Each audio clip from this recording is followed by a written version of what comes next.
All praises to Yahweh, Haba Hashem, Yahweh Shah. I want to start off with a quick scripture. Job chapter 9, verse 24. It's a classic scripture that every Hebrew Israelite knows. The earth is given into the hand of the wicked. He covered the faces of the judges thereof, if not where, and who is he? So I got a video that I'm about to play that is basically going over our monetary system. The reason why these people are allowed to do the things that they are able to do is because the earth is given to their hand. It's given to the hand of the wicked. And I'm gonna play this video to kind of explain our whole monetary system.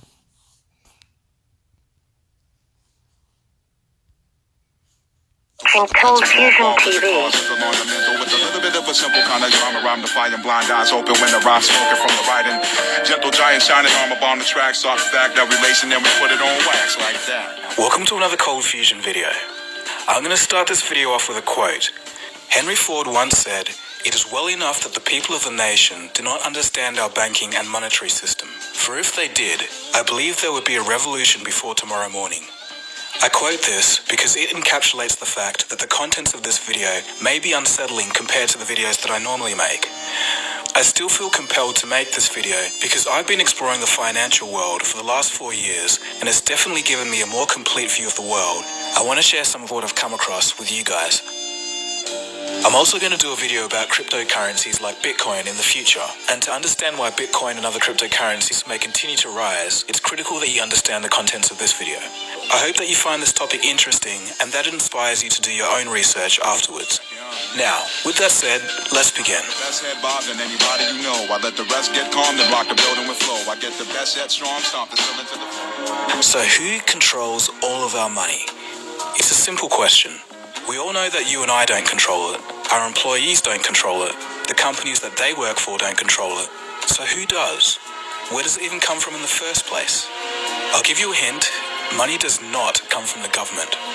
It's a seemingly obvious question that's never asked or taught in schools for some reason. Unfortunately, most people's lives are basically dedicated to money. It's all people ever worry about or talk about. We go to school to learn basically how to go to university, to learn the skills to get a good job, so that we can trade hours of our lives, all for this thing called money. So why wouldn't you want to know where money comes from and who issues it? Today, in this very special video, you're about to find out the answer. I want to stop it right here for one quick second. That's true. You go to school and they never teach you about money. I went to school, got a degree in marketing, got a bachelor's in marketing. Never did I learn about where actually I have a business degree that I don't use right now. It's a total waste of time. That I never learned about money. I graduated in 4 years. I did everything that so-called white man Esau said: go to school, get a good education, you get a good job. I graduated in 4 years. What did they tell me? Oh, you don't have enough. You don't have an experience. So I'm like, what? I'm only 22 at that point in time. So you gotta think about my whole psyche. Graduated high school 18, went to college on a track scholarship. Graduated in 4 years. Went to my first interview at 22, and he tell me I don't have an experience. I'm like, I just graduated college. So you see what I'm saying? So Esau, he's the father of lies. He tell you to go to school, get a good education, and then when you go and do that, he throw a stumbling block up on you. That now the stumbling block is you don't have an experience. See what I'm saying? He doesn't tell you that, hey, maybe you should have maybe got a what do you call it, an internship, or maybe you should have got a job and try to get it like a part-time job in that field. He doesn't tell you all of that. He just said go to school, get a good education, blase this, blase that, and then when you graduate, especially if you going in the field of like a marketing degree or account, you can kind of get different jobs in account. But when you go to them marketing management jobs, a lot of times they want experience, especially when you go to those upper level executive type positions. They just take your money, and then you find out at once you graduate that now you need experience, and then you take had to take these entry level jobs and things of that nature. And you know how Esau is. He's the father of all the lies. So I'm gonna let this video continue. To the question of who controls all of our money. People today can tell something isn't quite right with our financial system, but they just can't put their finger on it. Some people think it's the failure of government, others think that it's the failure of capitalism itself. This video should clarify a few things.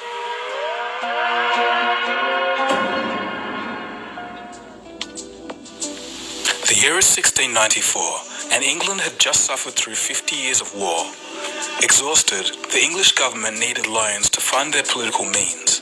Brainchild of Scottish banker William Paterson, it was decided that a privately owned bank that could issue the money to the government out of thin air was to be the solution.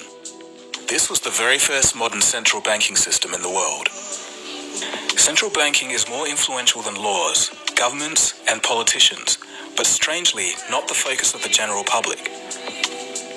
Fast forward to the early 20th century, and after 2 failed attempts, a group of bankers wanted to put a central bank in the United States of America. It was December of 1910, and Senator Nelson Aldrich boarded a private train car in New York with 6 others. The 6 were not to be spotted by any news reporters to avoid questions. Their destination? Jekyll Island off the coast of Georgia. The meeting went for 9 days, and from that, they created the Federal Reserve System. This is all documented and a matter of public record. Some of them went on to write about the meetings in their personal biographies. Here's a quote from Frank Vanderlip, president of the National City Bank of New York, February 9th, 1935, in the Saturday Evening Post. I was as secretive, indeed as furtive as any conspirator. Discovery we knew simply must not happen, or else all our time and effort would be wasted. If it were to be exposed that our particular group had got together and written a banking bill, that bill would have no chance whatever of passage by Congress. The 6 men that Nelson Aldrich brought together included the head of banks, branches of government, such as the Treasury, and some of the richest people on earth at the time. To give you an idea of how rich they were, in 1910, these 6 men represented a quarter of the world's worth. The bankers told the American public that the purpose of the system was to stabilize the economy and to stop the grip of the Wall Street banks over America. The problem was, the guys that wrote the bill were the very same people they said they'd stop. If they succeeded, it will give a small group of men the ability to create money from nothing and loan it to the American government with interest. So why was it done in secret? Because the American people didn't want a central bank. Back then, unlike today, people knew what central banks were and understood them very well. Everywhere a central bank went, there'll be wealth inequality, wild swings between economic booms and busts, and after each bust, those at the top of society mysteriously came out richer while everyone else got poorer. Europe was the running example of this at the time. The Federal Reserve was originally drafted as the Aldrich Bill, but when it came into Congress, they recognized Senator Aldrich's name and smelt a rat. The bankers needed better cover. They decided to send 2 millionaire friends to carry the bill to quell the suspicions of Congress and renamed it the Federal Reserve Act. Next, in a textbook lesson of deceit, the bankers set out to fool the American people through disinformation. In the newspapers of the day, the bankers screamed and protested against the new Federal Reserve Bill. It would ruin the banks, they exclaimed. The average person read the protesting articles of the bankers and thought to themselves, if the bankers hate it, it must be good. And then they ended up unknowingly supporting a Trojan horse. The bankers also fooled Congress by putting clauses in the bill that limited their power only to remove them once the bill was passed. A double head fake of the public and Congress was all it took. The bill was passed on December 23rd, 1913, while most of Congress was out on holiday. And with that, a small group had complete monopoly over the issuing and creation of American money. Today, the Federal Reserve is the most powerful entity in the United States, and they're not ashamed to admit it either. Here's former Fed Chairman Alan Greenspan. What should be the proper relationship between a chairman of the Fed and a president of the United States? Well, first of all, the Federal Reserve is an independent agency, and that means basically that there is no other agency of government which can overrule actions that we take. What the relationships are don't frankly matter. In addition to this, it seems that the Fed can't even be touched by investigating parties. So I'm asking you if your agency has, in fact, according to Bloomberg, extended $9 trillion in credit, which, by the way, works out to $30,000 for every single man, woman, and child in this country. I'd like to know, if you're not responsible for investigating that, who is? We have responsibility for the Federal Reserve's programs and operations, audits, to conduct audits and investigations in that area.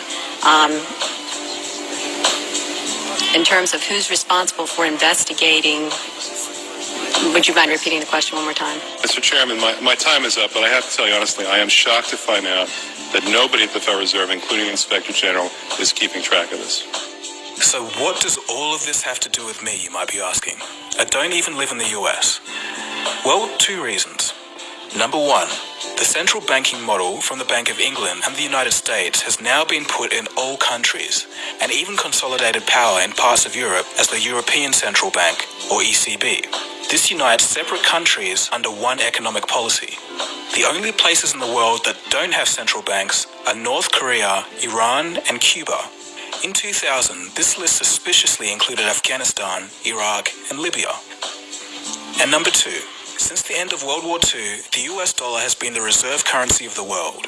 This means that all central banks hold US dollars in their reserves. In other words, all other currencies are backed by the US dollar. This directly links your country to the Federal Reserve's monetary policy in America. More on this later. When the post-World War II monetary system, called the Bretton Woods system, was created, all US dollars were backed by and exchangeable for gold. A byproduct of this was that currencies used to be very stable in relation to each other. Before that, all the countries, the exchange rates were fixed, and year after year you could predict what prices were going to be. You could start a business elsewhere, know if you could calculate profits. Business was much, much easier before floating exchange rates. Unfortunately, in 1971, due to a falling US dollar, international capital flows into gold, and the funding of the Vietnam War, President Nixon took the US dollar off the gold standard. I have directed Secretary Connally to suspend temporarily the convertibility of the dollar into gold or other reserve assets. Now the dollar was floating and backed by nothing, and has been ever since. Okay, so let's think a little. If the US dollar is backed by nothing, but the world's reserves are backed by the US dollar, intrinsically, since 1971, doesn't this mean that all currencies are now backed by nothing tangible, only trust in the American government? Well, this is correct. Money backed by nothing is known as fiat currency. Fiat in Latin means let it be done. In other words, the government says it is money, so it is.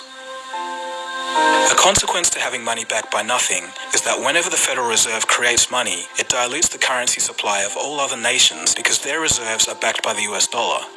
All countries' reserves are worth less each time money is created.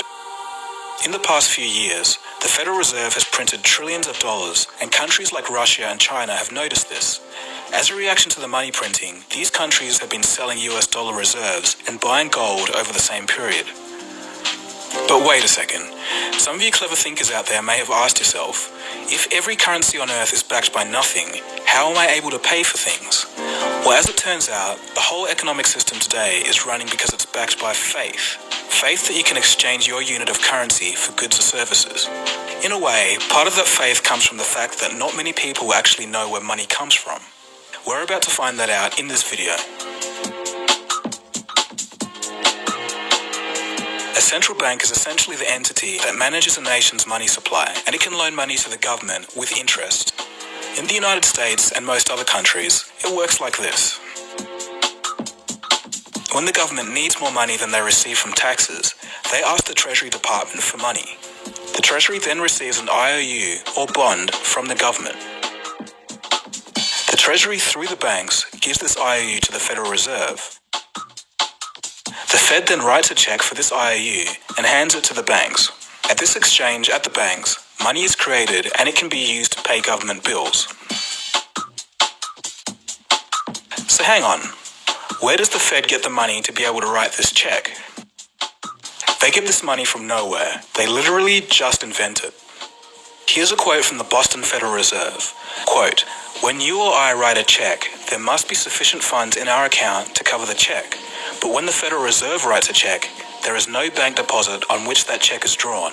When the Federal Reserve writes a check, it is creating money." End quote. So in essence, they're writing a check and creating money from an account that has no money in it. The money the Federal Reserve creates can be used as legal tender to buy things and eventually makes its way into the real economy. If you and I did that, we'd go to jail for fraud, but they can do it because they invented the system.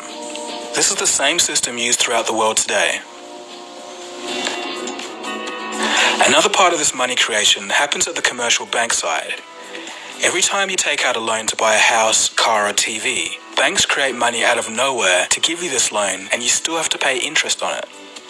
And don't just believe me when I say that. Hear it for yourself from the horse's mouth, the people running the system. Graham Towers, former governor of the Central Bank of Canada, states, quote, "Each and every time a bank makes a loan, new credit is created, new deposits, brand new money." End quote. Paul Tucker, Deputy Governor of the Bank of England, quote, "Banks extend credit by simply increasing the borrowing customer's current account." End quote. So what they're basically saying is that each time the bank makes a loan, the bank doesn't use other people's deposited money and give it to you. It creates new money. In modern times, this means typing digits into a computer. 97% of all money is digitally created like this. Only 3% is the physical cash and coins that we carry. Another crazy thing that commercial banks can do is lend out 10 times more money than they actually have in reserves. This is called fractional reserve lending. So who wrote this ridiculous system into law? For the United States, it was part of the Federal Reserve System drafted in 1913. And again, this is the same system used throughout the world. So what's the issue? Why should I even care? Well, there's consequences. When more loans are given out, more money is created, and the rest of the money in circulation is worth less and less as the years go on. This is known as inflation. In a way, inflation is basically a tax that we all pay for the fraud of money printing. Easy money now in exchange for tax on our future generations. It's also why in 1950, a house used to cost $7,000 and a car $2,000. Obviously, this is no longer the same today.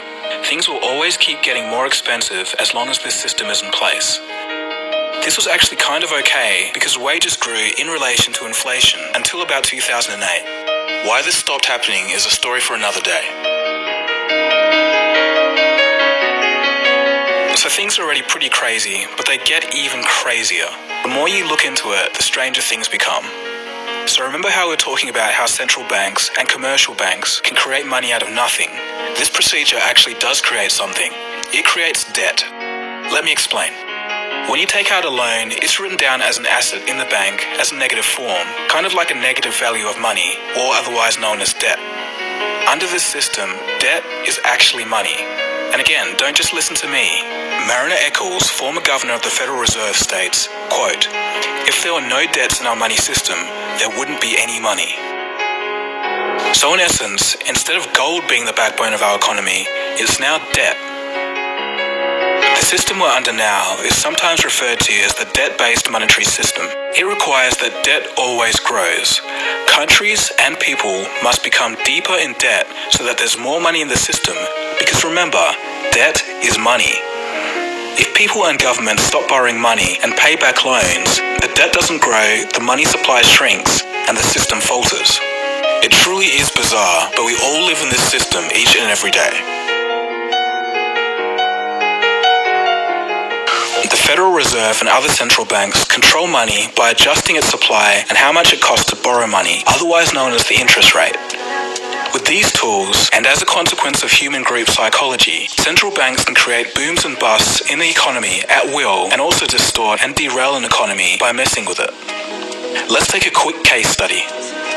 In the year 2000, Federal Reserve Chairman Alan Greenspan cut interest rates to 1%. He did this to try and fight off a recession from the dot-com bubble and encourage people to borrow money. When interest rates are low, if you're borrowing money, you save a whole lot on repaying mortgages. Since a 1% interest rate hadn't been seen at the time since the 1950s, it was a pretty good deal. Greenspan's idea was that he could create a wealth effect. People would start to buy houses, the prices would go up, and then people would feel wealthier and spend more money in the economy and stimulate it. Greenspan sure succeeded in getting people to borrow money to buy houses, but they borrowed too much, and the result was the 2008 housing bubble. This is a prime example of what can go wrong when central banks mess with an economy. Yes, corrupt bankers have a lot to answer for in their role in the 2008 crisis, but the Fed has a far bigger long-term impact. Even crazier things are happening in Japan. Their central bank is buying so many stocks that they were the #1 buyer of Japanese stocks in 2016. So they have part ownership of companies with money that they traded from nothing. So in essence, it is the central banks that control our economy and the central and commercial banking system together that control all of our money. The difference is, central banks can create money at will, while commercial banks need loans to create money.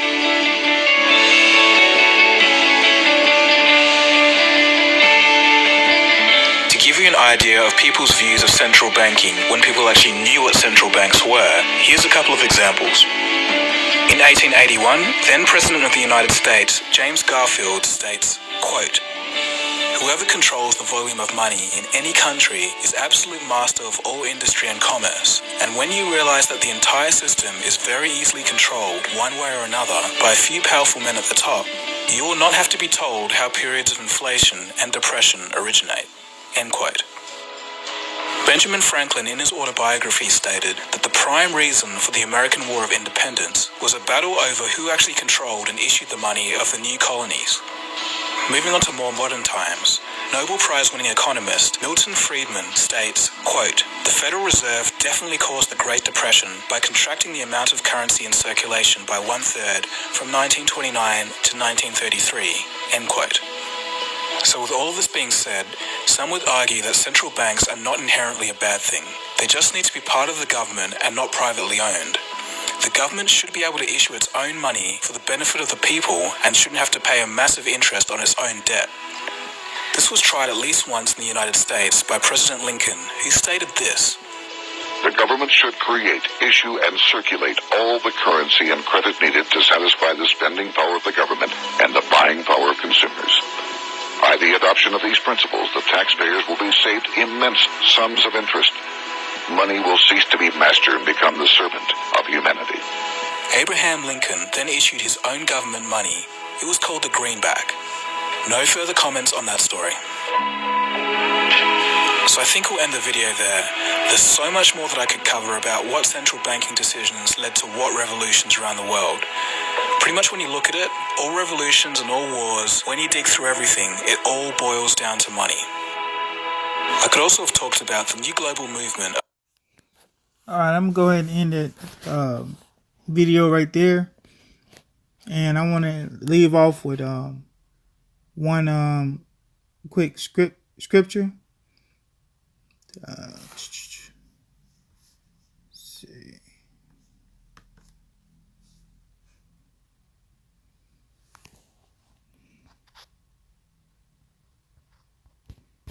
Let's see.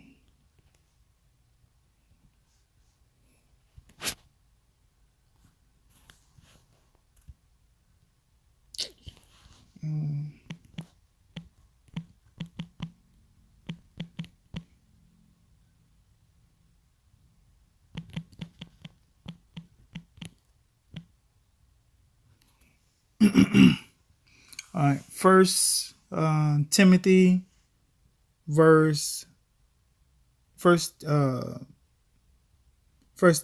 chapter 6, verse 17.